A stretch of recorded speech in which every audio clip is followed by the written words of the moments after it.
This is a continuation from the first part of the analysis of why Nigerian has failed to achieve its potentials.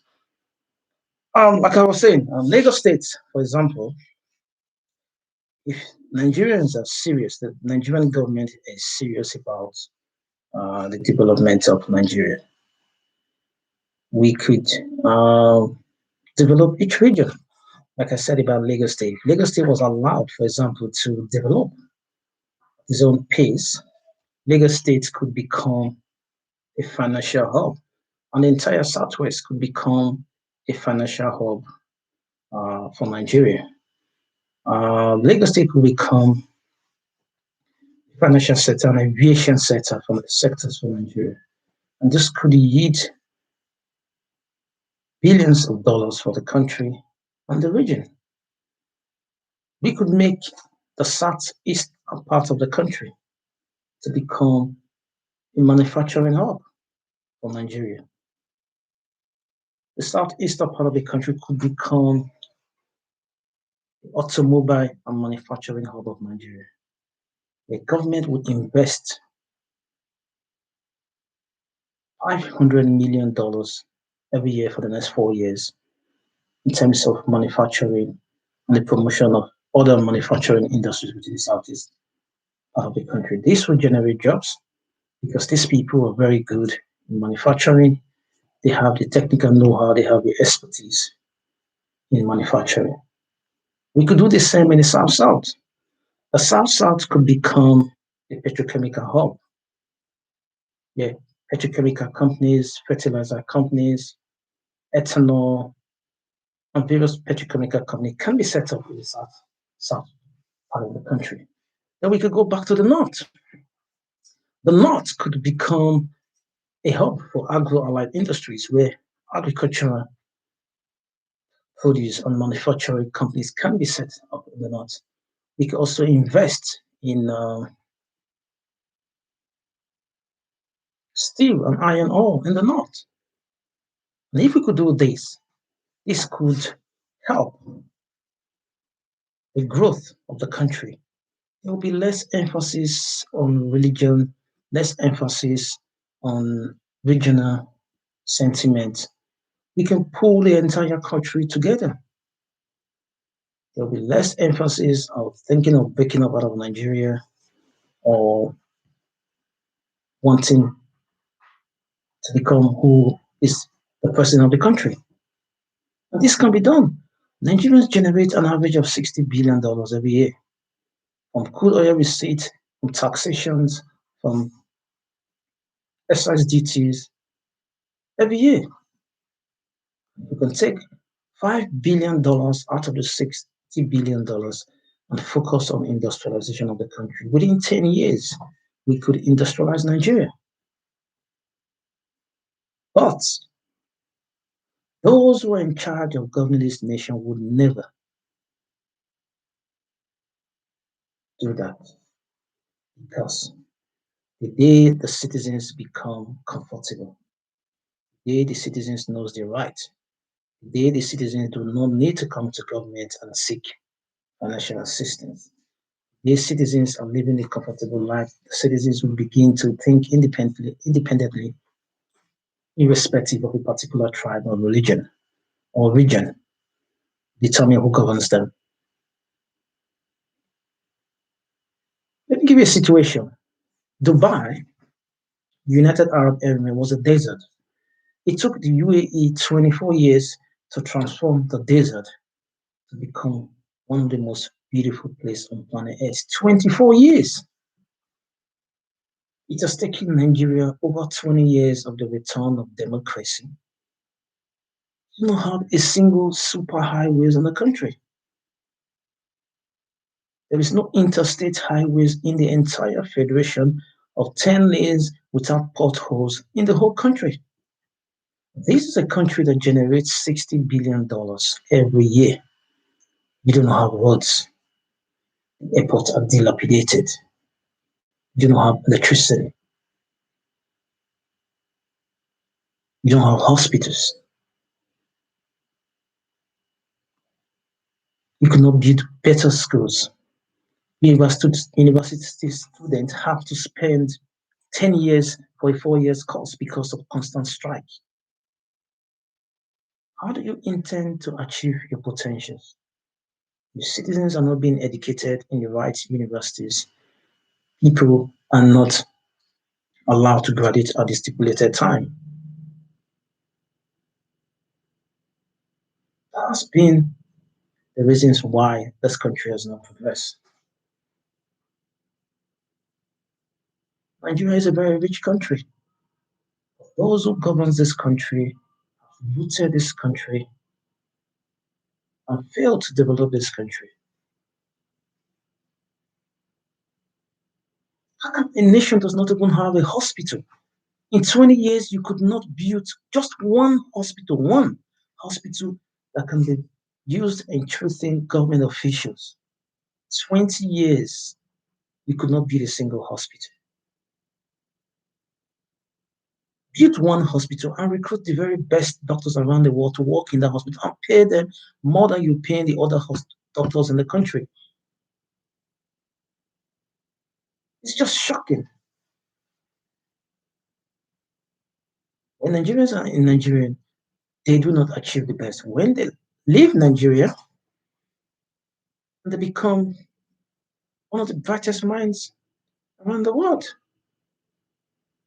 You know, we always tend to believe Westerners, Europeans, um, white people are very intelligent. Uh, we worship, we think they are better than us. So we don't take whatever we have seriously. I have attended colleges, universities with Europeans, white, Asians, Chinese. I can tell you they are not as smart as we think. They are living in a very comfortable environment. They do not have to think about digging a borehole when they build a house. They don't have to think about building a house or buying a piece of land or buying a poles to drag lights to their houses. They don't have to think about all that. So that's why they are able to innovate because they focus on a particular project. They're very focused because they do not have other things that distract them. You're as a black man or a Nigerian person, you get to Nigeria, you are your own government, you build your house, you provide water for yourself, you provide electricity for yourself, you have to create the road to your house, you contribute to the purchase of a transformer in your area.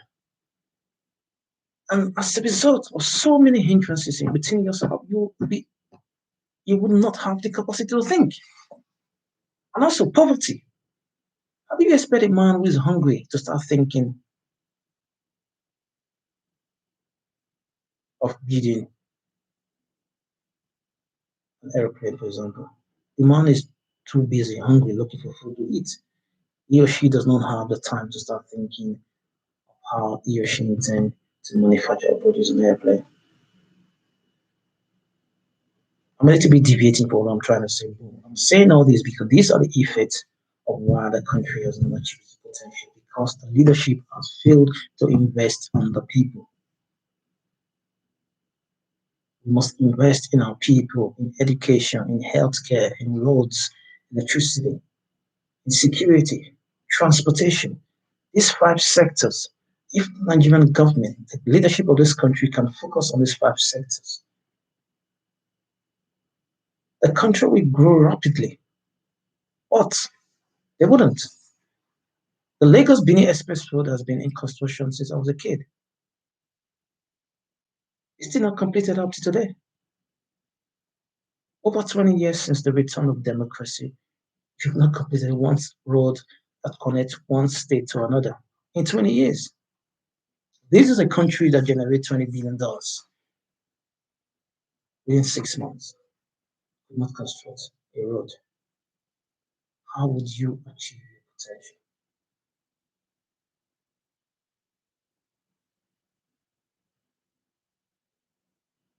One of the basic indices of economic growth is transportation. Transportation drives growth. In Europe, the interstate highway is one of the major project of government. You could drive from England to Holland, from Holland to Germany without meeting potholes. In Nigeria, you couldn't do that.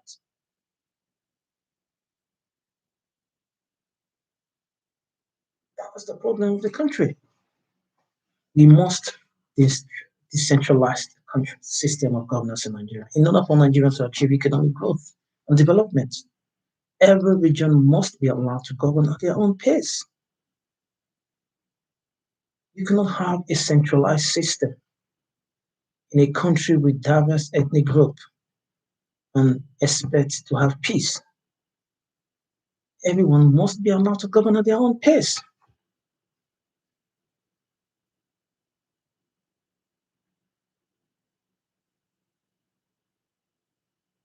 Like I said in the previous video, let us restructure Nigeria, excluding the oil, because the oil is the major issue why Nigeria has not been restructured. Nigeria has to be restructured, excluding the oil. Like I said, the oil can be in the hands of the federal government for 10 years. Let every region be restructured, given the opportunity to govern and develop at your own pace. And after 10 years, if you do not develop your resources, the resources of the oil would be returned to the various states, region where it belongs. And this region would pay tax to the central government. Then the central government would invest in areas that have less revenue. This will ensure the country become competitive. And this will encourage economic growth and development of the country.